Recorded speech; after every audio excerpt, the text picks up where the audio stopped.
আগারগাঁও নির্বাচন কমিশন ভবনের পাশে ককটেল বিস্ফোরণ, শুভ নামে এক ব্যক্তি আটক, অতিরিক্ত পুলিশ মোতায়েন।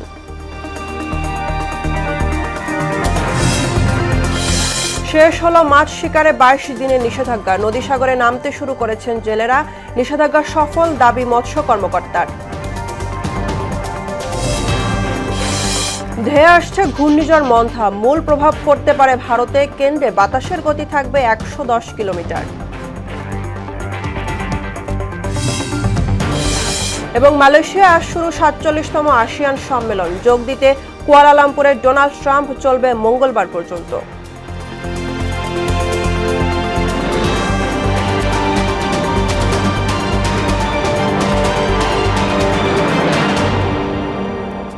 আসসালামু আলাইকুম, সবাইকে মোহনা সংবাদে স্বাগত। শুনছিলেন শিরোনাম, পুরো সংবাদের সঙ্গে আছি আমি বুশরাত জাহানিমা। রাজধানীর আগারগাঁও নির্বাচন কমিশন ভবনের পাশে রাতে ককটেল বিস্ফোরণের ঘটনা ঘটেছে। শনিবার রাত 11:10 দিকে ঘটনা ঘটে। দুর্বৃত্তরা মোটরসাইকেল যোগে বিস্ফোরণ ঘটিয়ে পালানোর সময় আইনশৃঙ্খলা বাহিনীর সদস্যরা শুভ নামে একজনকে আটক করেছেন। এখন তিনি পুলিশের হেফাজতে আছেন। ঘটনাস্থলে পরিদর্শন করেছেন তেজগাঁও জোনের ডিসি ইবনে মিজান। তিনি জানান, নির্বাচন ভবনের আশেপাশে অতিরিক্ত পুলিশ মোতায়েন করা হয়েছে। উদ্বিগ্ন হওয়ার কিছু নেই, তদন্ত শেষে বিস্তারিত আরও তথ্য পাওয়া যাবে। এই ঘটনা নাশকতা নাকি অস্থিতিশীল পরিস্থিতি তৈরির জন্য তা খতিয়ে দেখা হবে বলেও জানান তিনি। বিকট আওয়াজ হয়েছে, তারপরে আমাদের এখানে তাৎক্ষণিক যে পুলিশ সদস্যরা রয়েছিলেন, আমার থানা পুলিশের টহল টিম সবাই মিলে তাদেরকে ধাওয়া দিয়ে একজনকে আটক করতে সক্ষম হয়েছে। তো তাকে জিজ্ঞাসাবাদে আমরা আরও কিছু নাম পেয়েছি, যাদেরকে ধরার এই অভিযান চলমান আমাদের। মা ইলিশ সংরক্ষণে মাছ শিকার শেষ হলো 22 দিনের নিষেধাজ্ঞা। ইতিমধ্যে নদী সাগরে নামতে শুরু করেছেন জেলেরা। ইলিশের প্রজনন শেষে প্রচুর মাছ জালে পড়বে বলে আশাবাদী জেলেরা। এদিকে এবারের নিষেধাজ্ঞা সফল হয়েছে বলে দাবি করলেন জেলা মৎস্য কর্মকর্তা। সাগর আকনের প্রতিবেদন, জানাচ্ছেন তাসিন তারিন। মা ইলিশ সংরক্ষণে মাছ শিকারে 22 দিনের নিষেধাজ্ঞা শেষে নদী ও সাগরে নামতে শুরু করেছেন জেলেরা। নিষেধাজ্ঞার এই সময়টাতে ট্রলার মেরামত ও জাল দড়ি গুছিয়ে সাগরে যাবার প্রস্তুতি নিয়ে রেখেছিলেন বরগুনা উপকূলের জেলেরা। শনিবার মধ্যরাতে নিষেধাজ্ঞা শেষ হবার সাথে সাথেই জ্বালানি রসদ নিয়ে নদী ও সাগরে যাওয়া শুরু করেছেন তারা। ইলিশের ভরা মৌসুমে আশানুরূপ মাছ না পেয়ে ধার দেনায় জর্জরিত জেলেরা আশায় বুক বেঁধেছেন, নিষেধাজ্ঞা শেষে প্রচুর মাছ ধরা পড়বে জালে। জাল ধরে গুছাইয়ে প্রস্তুতি নিতেছি যে আশা করি মাছ পাবো। এখন দেখি আল্লাহ কদ্দুর কি, এবছর মাছ পোনা কম, প্রতি বছর যে অনেকটাই কম। 2-3 দিন যদি আবহাওয়া ভালো থাকে, জাল বাইতে গেলে এই টলিং কাটে, বড় বড় জাহাজ টলিং আছে, তারা জাল জল বাজায় কেটে লই যায়। বছর খুবই খারাপ গেছে। নিষেধাজ্ঞার সময়ে ভারতীয় জেলেদের অনুপ্রবেশ নিয়ে উৎকণ্ঠা থাকা জেলেরা বলছেন, মাছ না পেলে পথে বসতে হবে ট্রলার মালিক সহ মৎস্যজীবীদের। বর্ষা আষাঢ়ে যে আমরা মাছ পাইছি, যাতে জালিয়া না খাইয়ে মরার মতো এই কায়দায় মাছ হয়েছে। 100 বোট যদি থাকে, এর মধ্যে 10 খান থাক লাভবান আছে, আর তো লসে আছে। ভারতীয় জালিয়ারা মাছ ধরলে তো আমরা মাছ পাবো না। ভারতীয় বোটগুলোই আমাদের যে 22 দিন অবরোধে একদম এই কুয়াকাটার প্রান্ত পর্যন্ত আসছে। এবার নিষেধাজ্ঞা সফল হয়েছে দাবি করে জেলা মৎস্য কর্মকর্তা জানান, সাগরে অভিযান পরিচালনা করেছে নৌবাহিনীর 17টি যুদ্ধজাহাজ। সাগরে কিন্তু লুকিয়ে চুরি মাছ ধরার প্রবণতা ঘটেনি বললেই চলে, খুব কম। আর আমাদের নৌবাহিনী 17টা টহল জাহাজ সার্বক্ষণিক বঙ্গোপসাগরে ছিল, যে কারণে বাইরের দেশের কতিপয় লোক আসছিল, তারা ধরাও পড়ছে, খুব বেশি আসতে পারেনি, মাছ ধরতে পারেনি। সো আমি বিশ্বাস করি এবার প্রচুর মাছ পাবো আমরা। ইলিশের বাধাহীন প্রজননের জন্য 4 অক্টোবর থেকে 25 অক্টোবর পর্যন্ত সাগর ও নদীতে মাছ ধরার উপর নিষেধাজ্ঞা আরোপ করে সরকার। তাহসিন তারিন, মোহনা সংবাদ। এ নিয়ে আরও জানাতে চাঁদপুর ও বরগুনা থেকে সরাসরি যুক্ত হচ্ছেন সহকর্মী মোহাম্মদ ফাহাদ ও সুমন মোল্লা। সুমন, দীর্ঘ 22 দিন নিষেধাজ্ঞা শেষে জেলেরা নদী ও সাগরে নামতে শুরু করছে, তাদের মধ্যে উৎসাহ কেমন দেখছেন জানাবেন।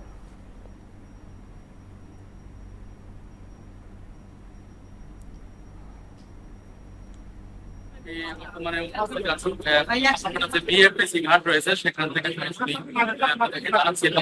জানতে চাইছেন যে আসলে দীর্ঘদিন অলস সময় কাটানোর পর আসলে আজকে রাত্র 12টা থেকে কিন্তু ইলিশ শিকারে নেমে এসেছে জেলেরা এবং এখন বর্তমানে এই মৎস্য ঘাটে মূলত বিষকালী এবং বলেশ্বর নদীর মাছগুলো আসলে বেঁচে কিনা হচ্ছে। তবে জেলে যে পল্লীগুলোতে আনন্দ হয়েছে, কারণ দীর্ঘদিন সময় অলস সময় কাটানোর পর আসলে এই যে নিষেধাজ্ঞা হওয়ার পরে কিন্তু জেলেরা সাগরে নদীর মাছ শিকার করতে নেমেছে এবং এই যে নিষেধাজ্ঞার সময় কিন্তু তাদেরকে সরকারি পক্ষ থেকে কিন্তু চাল দেওয়া হয়েছে, আমরা জানতে পেরেছি। তবে এখন পর্যন্ত ফিশিং ট্রলার অর্থাৎ গভীর সমুদ্রের যে ট্রলার গুলো যায় সেগুলো আসলে রুখে আসেনি, তাদেরকে যেটি 1 দিন থেকে 1.5 দিন সময় লাগে। তবে সকাল থেকে আমরা লক্ষ্য করেছি যে এখানে কিন্তু একেবারে উৎসবের আমেজ বইছে, কারণ বিএফডিসি বাজারটি আসলে শুরু হয় মূলত সকাল 6টা থেকে 9টা থেকে 10টার ভিতরেই কিন্তু শেষ হয়ে যায় এবং এখানে কিন্তু কোটি কোটি টাকার আসলে মাছ বিক্রি হয় এবং আমরা দেখেছি যে বাংলাদেশের বিভিন্ন জায়গা থেকে পাইকাররা এসে মাছ কেনার জন্য। তবে জেলেদের আসলে দুঃখের সংবাদ বঙ্গোপসাগরে থেকে যে নিম্নচাপ শুরু হয়েছে এবং এতে কিন্তু অনেকটা আতঙ্কিত হয়ে পড়েছে। বঙ্গোপসাগরে আসলে চাইলেই এখন যেতে পারবে না, এমনটি কিন্তু আমরা জানতে পেরেছি। তবে নিম্নচাপ চলে কিন্তু এছাড়াও আসলে আমরা যদি এখন দামটা জানাই, আজকের ইলিশের দাম কিন্তু আসলে 28 চিংড়ি বলবি চলে, কারণ নিষেধাজ্ঞার একবারে শেষের প্রথম দিন আজকে এবং আর যার কারণে মাছের চাহিদাও ব্যাপক, মাছের চাহিদাও রয়েছে ব্যাপক এবং আজকের অনেকটাই দাম বৃদ্ধি আমরা জানতে পেরেছি এবং সেটি 1 কেজি ওজনের 1,20,000 টাকা দর বিক্রি হয়েছে এবং 4টা ইলিশ সেটি কিন্তু 32,000 টাকা দরে বিক্রি হয়েছে। তো আসলে আমরা এখন এই বিষয়ে আরো আপডেট জানতে যুক্তভাবে আমাদের সাথে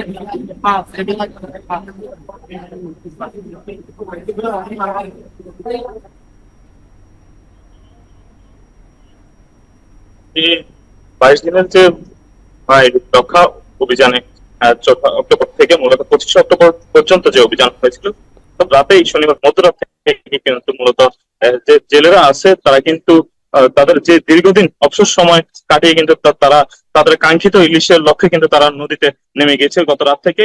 ইতিমধ্যে আমরা যতটুকু দেখেছি, বিশেষ করে কিছু কিছু ছোট থেকে মাঝারি যে পোর্টগুলো আছে তারা কিন্তু ইতিমধ্যে যে পাশের যে মৎস্য আড়তগুলো আছে তা সেখানে ফিরে আসছে।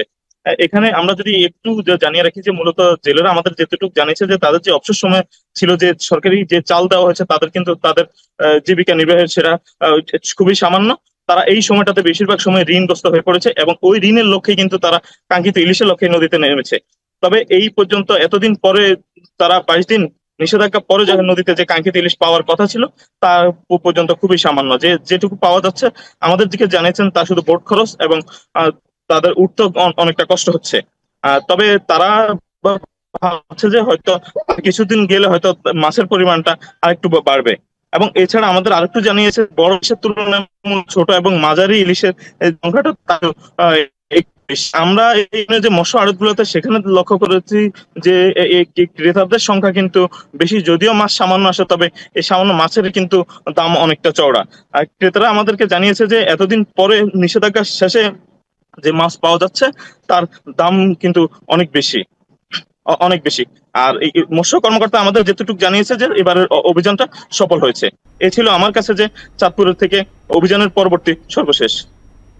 ফাহাদ ও সুমন, আপনাদের দুজনকে অসংখ্য ধন্যবাদ। বঙ্গোপসাগরে সৃষ্ট লঘুচাপ ঘনীভূত হয়ে নিম্নচাপে পরিণত হয়েছে। এটি আরও ঘনীভূত হয়ে ঘূর্ণিঝড়ের রূপ নিতে পারে।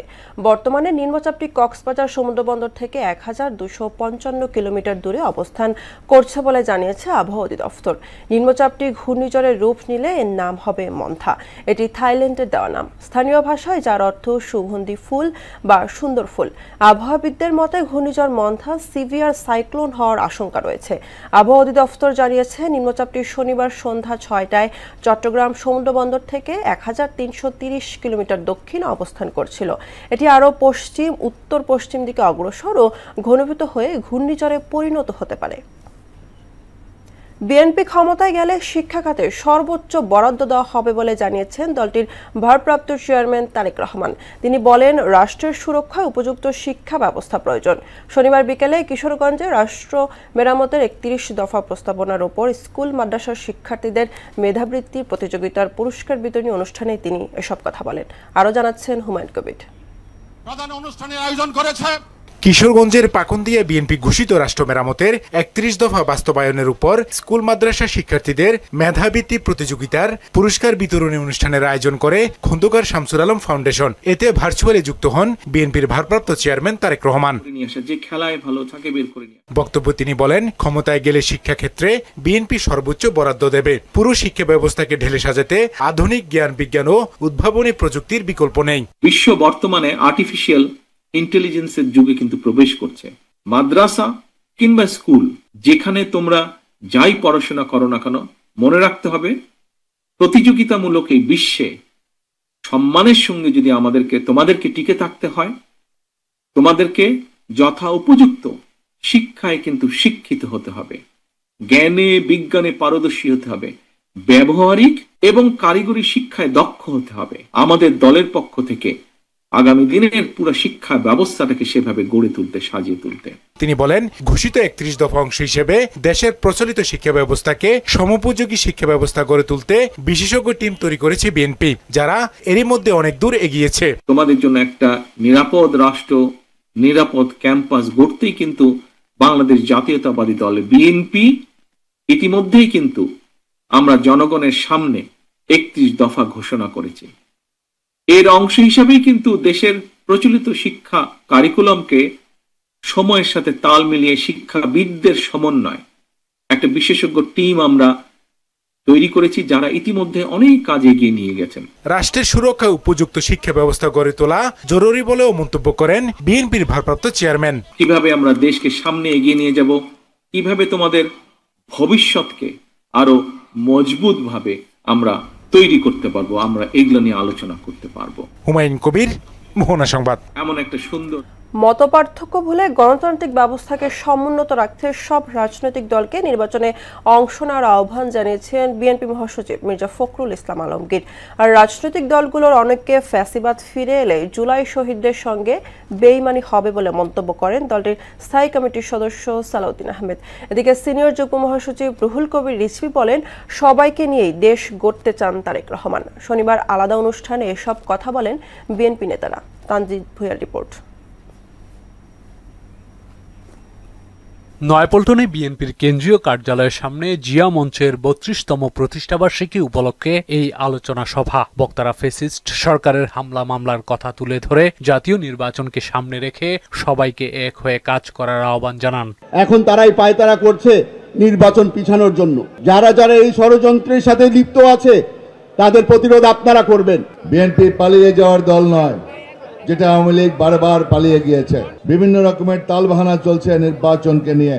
প্রধান অতিথির বক্তব্যে বিএনপির সিনিয়র যুগ্ম মহাসচিব রুহুল কবির রিজভী বলেন, শেখ হাসিনা ভারতে বসে দেশে নাশকতা করছে কিনা এমন সন্দেহ জনমনে। এয়ারপোর্টের মতো স্থাপনা আগুন ধরছে, পুড়ে যাচ্ছে, ছারখার হয়ে যাচ্ছে।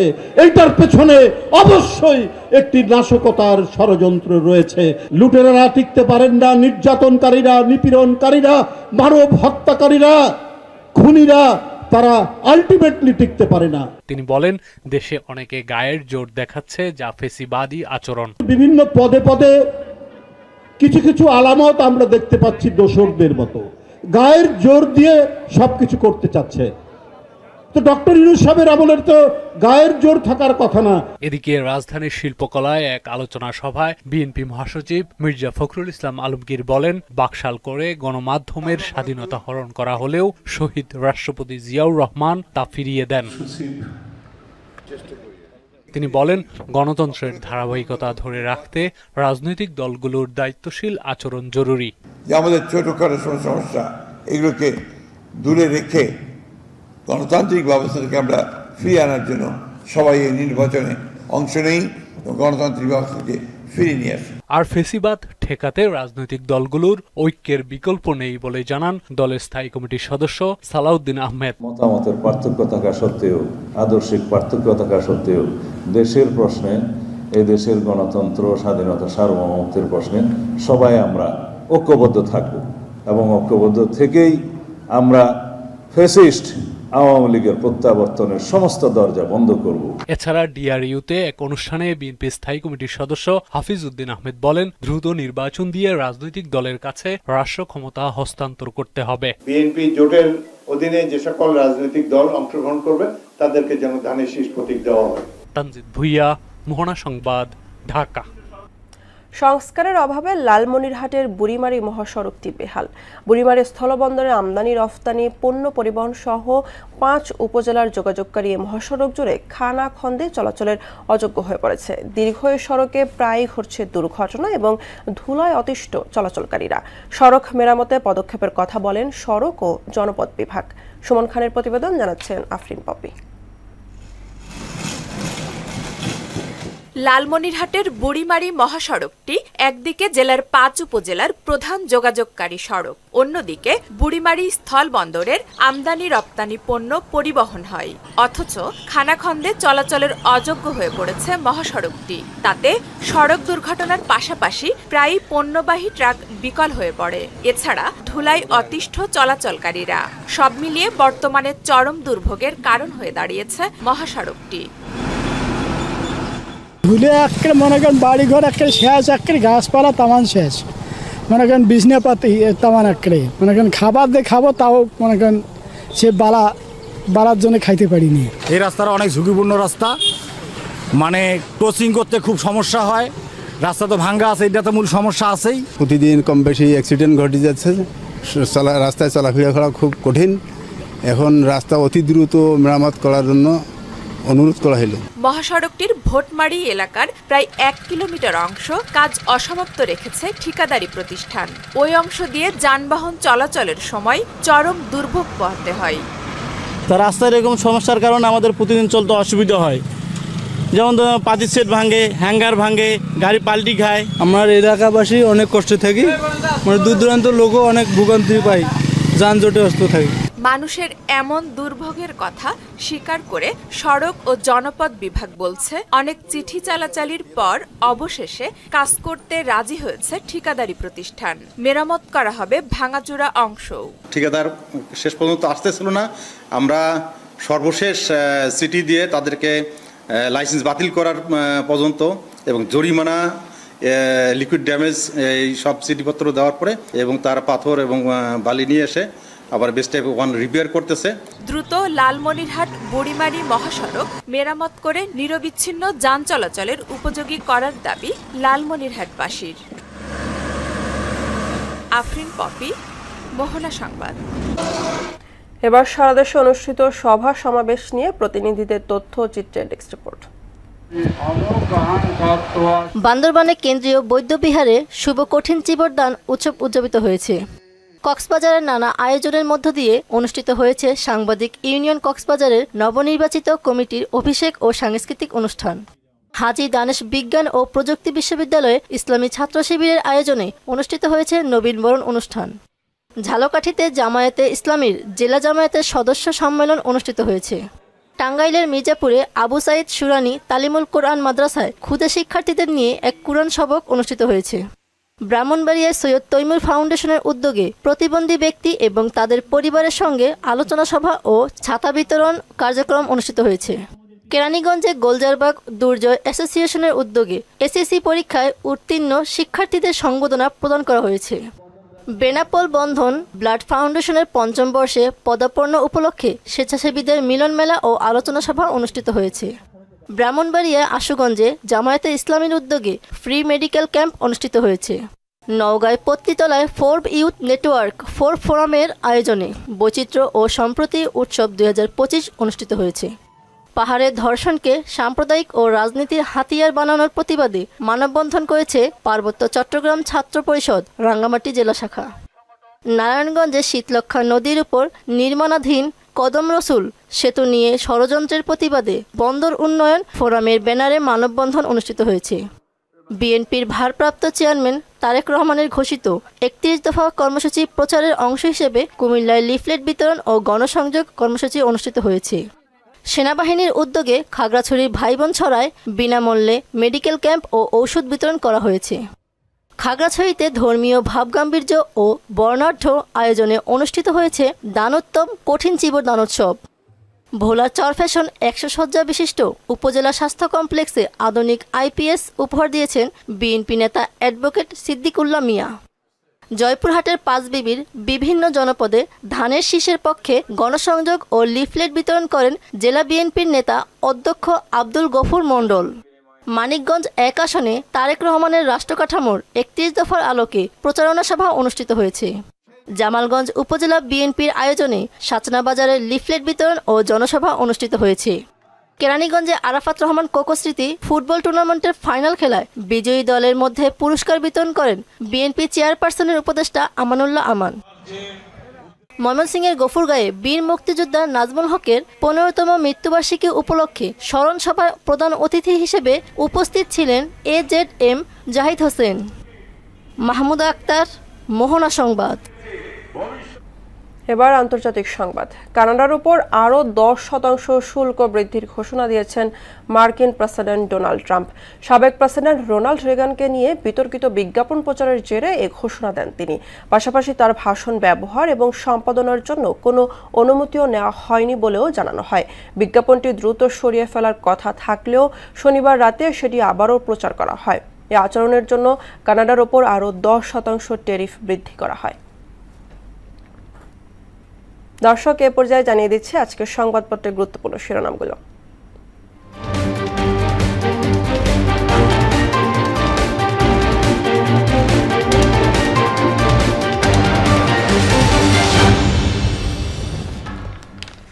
প্রথম আলো শিরোনাম করেছে 14 মাসে 17 হত্যাকাণ্ড, রাউজানে 18 দিনের মাথায় আবার খুন। জুলাই সনদ বাস্তবায়নের নিশ্চয়তা খুঁজছে কমিশন, জাতীয় ঐক্যমত্য কমিশন। দৈনিক ইত্তেফাক শিরোনাম করেছে 4 লাখের বেশি এইচএসসির খাতা চ্যালেঞ্জের আবেদন, রাশিয়ায় নিয়ে ইউক্রেন যুদ্ধে পাঠানো হচ্ছে বাংলাদেশিদের। সমকাল শিরোনাম করেছে সনদ বাস্তবায়নে সংসদকে বাধ্য করার উপায় পায়নি কমিশন, জুলাই জাতীয় সনদ। খেলাপি ঋণ রেখে মালিকরা লাপাত্তা, অক্টোবরের 25 দিনে ডেঙ্গুতে বছরের সর্বোচ্চ আক্রান্ত। বাংলাদেশ প্রতিদিন শিরোনাম করেছে একটি ফোন কলের অপেক্ষা, 200 আসনের প্রার্থী চূড়ান্ত বিএনপির, প্রচারণায় পাবে নতুনত্ব, লন্ডন যাওয়ার হিড়িক। কিশোরগঞ্জে ভার্চুয়ালি তারেক রহমান, বিএনপি ক্ষমতায় গেলে শিক্ষা খাতে বরাদ্দ সর্বোচ্চ। যুগান্তর, ভুল করিডোরে গাজীপুর বিমানবন্দর বিআরটি প্রকল্প, গচ্ছা 3000 কোটি টাকা। নির্বাচন ভাবনা নিয়ে যুগান্তর গোলটেবিলে বক্তারা, মতপার্থক্য থাকলেও সহনশীলতা জরুরি। The Daily Star, July charter implementation, commission races against time to find out ways, talks on to make adoption binding for জিএস। Challenges in policing, police station buckling under budget strain. দর্শক, এই ছিল আজকের সংবাদপত্রের গুরুত্বপূর্ণ শিরোনামগুলো। শেষ করব মোহনা সংবাদ, যাবার আগে শিরোনামগুলো আরো একবার।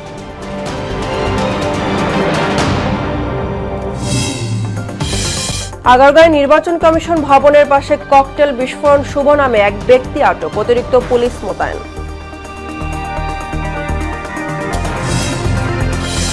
শেষ হলো মাছ শিকারে 22 দিনের নিষেধাজ্ঞা, নদী সাগরে নামতে শুরু করেছেন জেলেরা। নিষেধাজ্ঞা সফল, দাবি মৎস্য কর্মকর্তার।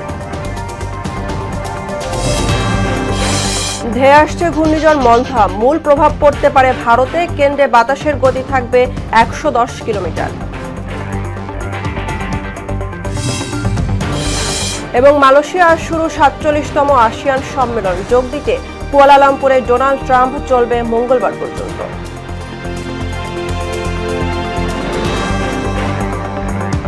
এই ছিল মোহনা সংবাদের পরবর্তী সংবাদ দুপুর 1টায়। এর আগে সকাল 11টায় দেখবেন সংবাদ এক নজরে। মোহনার সবশেষ খবর জানতে ভিজিট করুন www.mohana.tv। সংবাদ দেখতে পারেন ফেসবুক, ইউটিউবেও। এতক্ষণ সঙ্গে থাকার জন্য ধন্যবাদ।